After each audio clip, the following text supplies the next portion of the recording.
দিদি তোমাকে একটা কথা কইতে যাচ্ছি। কোন ভাষা চাই প্রত্যেকটা ভাষায় উত্তর দিয়ে দেবো। যুব সাথীর ফর্ম ভরা হয়ে গেল, 2 মাস হতে এসেছে এখন পর্যন্ত, আর যুব সাথীর টাকা ঢুকেনি। কি বলে? আর যে অনলাইন করে ঢুকে আর অফলাইনে হারা জমা করেছি, কারোর টাকা ঢুকেনি। আর টাকা ঢুকাবো কয়েছো এটা মাস তোমার কিছু বলার থাকলে তুমি অফিসিয়ালি বলবে। ঢুকাবো কয়েছো, এপ্রিল মাস চলাইলো। বক্তব্য থাকলে আপনি কাগজে লিখে দেবেন। আর কখন ঢুকাবে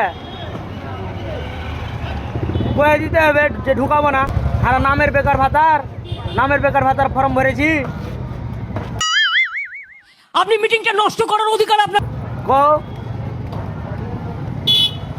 কাউরি তো অফলাইনে টাকাটা ঢুকতো, কাউরি অফলাইনে ঢুকেনি টাকা।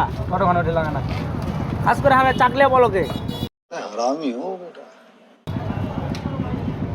খালি আশা করে বসে আছি।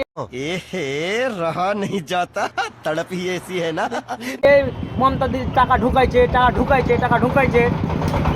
করবেন না 1 লক্ষ লোকের মাঝে 10 জন বসুন। মোবাইল চেক করে মোবাইলের ডিসপ্লে উঠে পালিয়ে চলে এসছে। আর খালি একটু মেসেজ আসছে, কোনো ফেসবুকের মেসেজ আসছে, খালি চেক করছি। তাও আর যুব সাথীর ফর্মের টাকা ঢুকে না। তাহলে আশা দিয়ে খেতে হোক, আরো তো ভক করে ভোটের আগে ঢুকাও, না হইলে তো কি যে করবো, মাথা চুলকানি লেগে।